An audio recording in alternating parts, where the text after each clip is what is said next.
What's up everybody? Before we start, print out the speed review sheet to help you follow along with this video. It's free and you can find a link in the description below. Go through and circle any cases, documents, or vocab that you don't quite remember. Once you've mastered it, check it off and move on. Alright, so let's go and start with Unit 1.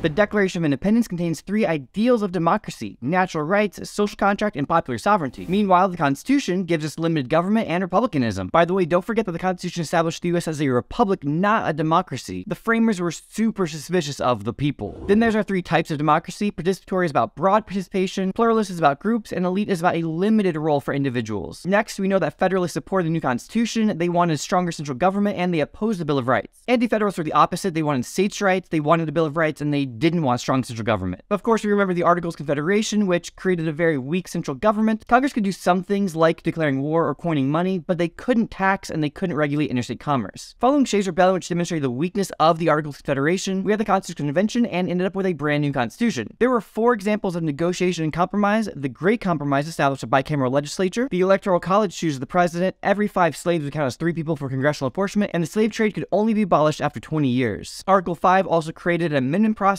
to allow the Constitution to be changed in the future. Two main principles of American government are separation of powers and checks and balances, so be sure to remember that separation of powers is talking about the powers of each branch, whereas checks and balances involves how they each limit or influence the other branches. And you can use Federalist 51 for all of that stuff. And speaking of, in Federalist 10, Madison argues against democracy and says that a large republic is the best way to control factions. And Brutus opposed the Constitution and warned that the new federal government would become oppressive, so he advocated for states' rights and local democratic policymaking. Then there's federalism, and the relationship between states and the federal government has changed and evolved over time, with the general trend being that the federal government has gained more power. Make sure you remember your powers: delegated, given to the federal; reserve, held by the states; and concurrent, they can both do it. Enumerated powers are written in the Constitution, while implied powers are not, but are claimed by Congress. The US has moved from dual to cooperative federalism. In the past, it was really clear whether something was a state or a federal issue, and today those lines are really super blurry. One of the main ways the federal government has gained more power is by giving money to the states. States prefer block grants because they have a little bit more leeway, categorical grants preferred by Congress because they get to tell the states exactly what to do, and mandates the federal government just bosses the states around and tells them exactly what they have to do. Another main reason federal power has grown is because of changing interpretations of the Constitution. For example, McCulloch v. Maryland says that Congress has implied powers, and that the Supremacy Clause means that states can't tax the federal government. And today, Congress uses the Commerce Clause to regulate anything affecting interstate commerce, so that's a huge amount of power that they have now. Although U.S. v. Lopez limited that a little bit when the court ruled against Congress and held that not everything affects interstate commerce. Okay, and that's Unit 1. Unit 2, let's start with Congress and differences between the House and the Senate. The House is by population representing districts. They have 2-year terms. There's more rules, more focus on leadership. There's a rules committee. They can form itself into a committee of the whole. And they have discharge petitions. The Senate represents states, and there's 2 per state. They have 6-year terms. It's less formal, less rules. They're allowed to do filibusters and holds, and they can make use of unanimous consent agreements. Filibusters and holds slow down lawmaking, while discharge petitions, committees of the whole, and unanimous consent agreements hurry it up. Most work in Congress is done in committee. This is where they edit, revise, mark up bills. This is where they hold hearings. They're also the ones in charge of congressional oversight later on. Conference committees are used when the House and Senate pass different versions of the same bill, and select committees are temporary investigative ones. To get stuff passed, there's log rolling, which is vote trading. There's pork-barrel legislation providing money and benefits to somebody's district. And speaking of money, there's discretionary and mandatory spending. Discretionary is what Congress has direct control over every year and makes about 30% of the federal budget. Mandatory spending, on the other hand, is about 70%, includes entitlements and things like Social Security, Medicare, Medicaid, things that have to be spent by law. Every 10 years after the census, Congress is reapportioned. It means they change the number of seats that each state has in the House of Representatives. Once that happens, we need to do redistricting, which is redrawing the congressional maps. Very often, this leads to gerrymandering, which is drawing districts in bizarre shapes to benefit one party or another. And it is allowed, but racial gerrymandering is not, according to Shaw versus Reno. And Baker versus Carr gives us the one-person, one-vote principle of voting equality in congressional elections. There's 3 models of congressional representation: trustee, you vote the way you think is best; delegate, you do what your constituents want you to do; and political is sometimes one, sometimes the other. Next up, presidency. Presidents have formal powers like being commander-in-chief, making treaties, and having veto power. They also have informal powers like executive orders, signing statements, and executive agreements. One of the biggest checks on the presidency is Senate confirmation for major appointments like federal judges, bureaucracy, and things like that. And the AP exam loves to focus on tension between Congress and the president when it comes to lawmaking. Presidents make executive orders, but Congress makes legislation or supersedes executive orders. And so there's usually a lot of fighting between Congress and the president. A great argument essay topic is about an expansive or a limited interpretation of presidential power. In other words, how much power is it okay for the president to have? Should it be limited to what the Constitution says, which means not much at all, or should he be able to do just about anything he wants because, well, he's president and got voted on by everybody? And Federalist 70 argued for a unitary executive, meaning just one person as president. President has the advantage of the bully pulpit, which means anything he says or does is newsworthy, and so he gets a lot of attention. For example, the State of the Union address is a nationally televised speech to Congress, which really is to the people, and he's telling them, hey, do everything I want you to do. And I probably don't need to tell you, but modern presidents use social media quite a bit to communicate directly with people. Not to be forgotten, the judiciary. Article 3 creates the judiciary, but doesn't really give it much power. In Marbury v. Madison, the Supreme Court gave itself the power of judicial review, allowing it to rule laws unconstitutional. Hamilton did talk about that in Federalist No. 78, where he argued for an independent judiciary, giving life term to judges so that they could exercise the power of judicial review. The Supreme Court often, but not always, follows precedent. Stare decisis means let the decision stand, and is usually what the court does. But again, not always. And when the ideological balance of the court shifts, that's going to affect the decisions that the court makes. Remember, the president nominates federal judges and the Senate confirms them. There's debate about how much power federal judges should have since they're unelected. Advocates of judicial restraint say the court should not be too quick to use its judicial review powers, instead deferring to the democratically elected branches. Whereas advocates of judicial activism are more okay with the court actively using its powers. And remember, the Supreme Court lacks police power, so they can't enforce their own rulings, so they rely on president and state governments to do that for them. And Congress can check the courts too. They can propose constitutional amendment, they can change the jurisdiction of the court, they can change the number of federal judges, and they can pass a different version of the same bill that just got struck down. Last in Unit 2 is the bureaucracy part of the executive branch. The vast majority of the bureaucracy are non-political appointees. They get their job through the merit system, not the old-fashioned patronage system. Cabinet departments are huge and have the broadest area of power. Independent regulatory commissions have more narrow responsibilities and make regulations for specific industries. Executive agencies provide a government service, and government corporations act like private companies, except they do something that's not profitable. That's why they exist in the first place. Congress sets broad policy goals and then lets the agencies fill in the details, giving them discretionary authority and even rulemaking and regulating power. So bureaucratic regulations have the power of law, but this is often criticized as being undemocratic. Iron triangles and issue networks represent the close relationship between committees, interest groups, and bureaucratic agencies, in which each part helps the other two. Congressional oversight is the most significant check on the bureaucracy. Agency heads are required to testify in front of Congress, they hold hearings, investigations, and Congress has the power of the purse, so they have budget power over the agencies. And presidents use executive orders over the bureaucracy. Alright, Unit 3. The Bill of Rights limited the power of the federal government, but now through incorporation also limits state governments, saying that neither government can take away your fundamental liberties. Civil liberties are individual rights we all enjoy, like speech, press, religion, etc. With religion, there's the Establishment Clause, which prevents the government from establishing an official religion or helping or harming a religion. It was used in Ingle v. Vitale, which banned state-sponsored public school prayer. Free Exercise Clause allows you to practice the religion or not of your choice. And it was used in Wisconsin v. Yoder, which said that free exercise was more important than the state's interest in compulsory school attendance. Even though the Bill of Rights doesn't say it, the Supreme Court says that there can be time, place, and manner restrictions on speech. And they use this in Shank v. U.S., where they upheld restrictions on speech. Tinker v. Des Moines reminded us that students have free speech at school, and said that symbolic speech is pure speech and therefore is protected. Not all speech is protected though. Libel, slander, fighting words, and obscenity are not protected, while hate speech and symbolic speech are. New York Times v. U.S. was a victory for civil liberties, where the Supreme Court did not allow the Nixon administration to block publication of the Pentagon Papers. In McDonald v. Chicago, the Supreme Court incorporated an individual right to bear arms, applying that to the states. And the AP exam loves to focus on that tension between liberty and security. And the idea of incorporation comes from the Due Process Clause, which said that nor shall any state deprive any person of life, liberty, or property without due process of law. The Supreme Court has used that to apply the Bill of Rights to the states on a case-by-case basis. And this has weakened state power. Then there's the Fourth Amendment, which prohibits unreasonable searches and seizures. The Exclusionary Rule says that illegally obtained evidence cannot be used against you in court. There's also the Miranda Rule, which says that police have to inform you of your rights when you're being arrested. But there is a public safety exception where police can ask a suspect a question without telling them their rights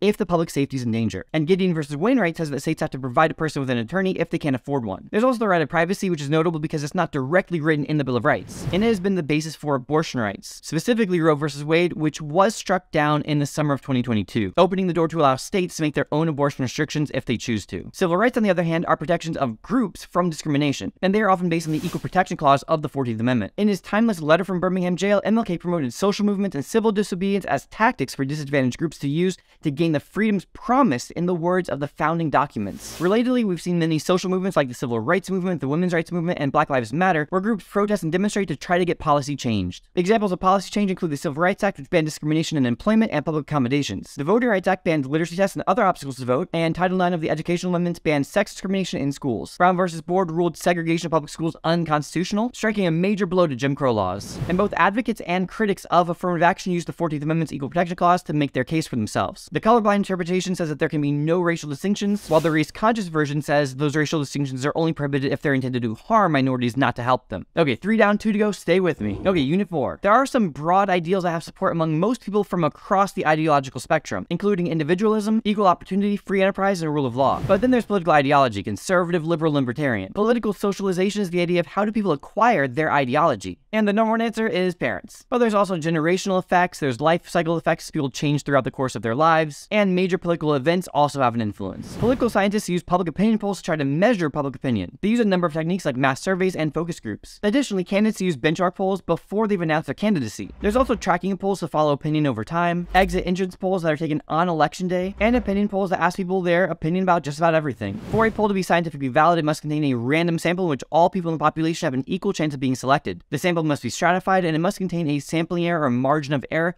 because some of the results could be the result of chance variation. Liberals tend to want more social freedoms, but more economic regulation, and more government efforts to help the poor. Conservatives are the opposite. They typically want more economic freedom, but are okay with some social freedoms being restricted, especially on religious grounds. Meanwhile, libertarians, they just want freedom all the time in both social and in economic areas. The Democratic Party leans more liberal, while the Republican Party is more conservative. With economics, we have two more specific ideologies. Keynesian economics says that the government should spend money to fight recessions, and supply-side economics says the government should cut taxes to fight recessions. Fiscal policy is the term for government tax and spending policies, and is controlled by Congress and the President. And monetary policy has to do with money supply and the interest rates, and that's done by the Federal Reserve. The Fed would increase the money supply to fight recessions, and they would cut the money supply to fight inflation. Okay, just one more to go. Unit 5 starts with 4 models of voting behavior. Rational choice voting says you vote for what's best for you personally. Retrospective, you vote on the recent past. Prospective, you vote for who you think will do better with future issues. And party-line voting, you always vote for the same party. States are in charge of federal elections. For example, some states have automatic or same-day registration, make it easier to get mail-in ballots, more chances for early voting, while other states focus more on election security and have strict photo ID laws and other policies that potentially could reduce turnout. Several pivotal amendments have expanded voting rights, like the 15th Amendment, which said that race couldn't be a barrier, the 19th said neither could sex, and the 26th, which lowered the voting age to 18, and the 24th Amendment banned poll taxes. Speaking of elections, the main purpose of political parties is to gain power and to win elections. They do this by recruiting candidates, nominating candidates, supporting campaigns with money, advertising, and helping to get out the vote. But parties have been getting weaker in recent years. There's the rise of candidates-centered politics, where people care more about the candidate than they do about his or her party affiliation. Additionally, the rise of the primary system and campaign finance laws have also weakened political parties. There's also been a regional realignment where the South was Democratic and has switched to become solidly Republican. And there's been a de-alignment in which people are leaving both parties. There are third parties, but the system is rigged against them. There are structural barriers like our winner-take-all system, single-member districts, and our plurality system. There's also ballot requirements and fees. These are all structural barriers to third-party success. Then there's informal barriers like people feeling like they're wasting their vote if they vote for a third party. But people can also join interest groups whose purpose is to influence public policy, usually for a more narrow or specific purpose. One major function of interest groups is lobbying, where they influence congressmen to support or oppose certain policies. Sometimes they get to draft legislation being in the room where it happens. They also raise and spend money on politics, often establishing PACs for that purpose. Some interest groups are very powerful and some are not. This shows an inequality in economic and political resources as well as unequal access to lawmakers. Then there's elections. To become the official candidate, you have to win your party's primaries or caucuses. There are open and closed primaries, and then the general election where the winner actually takes office. Presidential candidates are officially nominated at the National Convention. In the primaries, they try to appeal to their party's base, while in the general election, they appeal to moderates and independents. To win the presidency, you have to win a majority of the Electoral College votes. Candidates focus on swing states or battleground states that have a large number of electoral votes and could vote for either party. With congressional elections, there is a huge incumbency advantage, especially for members of the House. And voter turnout is lower in midterm election years than it is in presidential election years, though it's been increasing lately. Modern campaigns are super long, like forever long, and are characterized by lots of fundraising and hiring political consultants to basically make everything PR perfect. Oh, and then there's money. BICRA, the Bipartisan Campaign Reform Act, banned soft money and attempted to reduce the role of money in politics in some other ways too, but it was mostly struck down by Citizens United versus FEC in 2010, which held that corporations are people and spending money is free speech, so corporations can spend unlimited amounts of money on politics. This led to the creation of super PACs. Regular PACs raise and spend an unlimited amount of money on politics, and so do super PACs. The key difference is that corporations and labor unions are allowed to give money to super PACs, but they can't give money to regular PACs. The AP exam loves to ask that. It's about free speech versus electoral integrity. And lastly, the news media. The gatekeeper role means they choose what to report on and what we know about. The way people get their news is different. Older people, more old-fashioned newspapers and TV. Younger generations, more internet and social media. And we have a ton of media choices to get our news, but a lot of news media today is ideologically oriented, gearing their news towards liberals and conservatives, and this leads to uncertainty about the validity of news sources, as well as concerns about bias. Alright, that is it for this one. If you're about to walk into the AP exam right now, you got this. If you still have a couple of days, check out the Ultimate Review Packet. It has 3 full-length practice tests to get you ready to kill it on test day. Until next time, this has been a La Money production.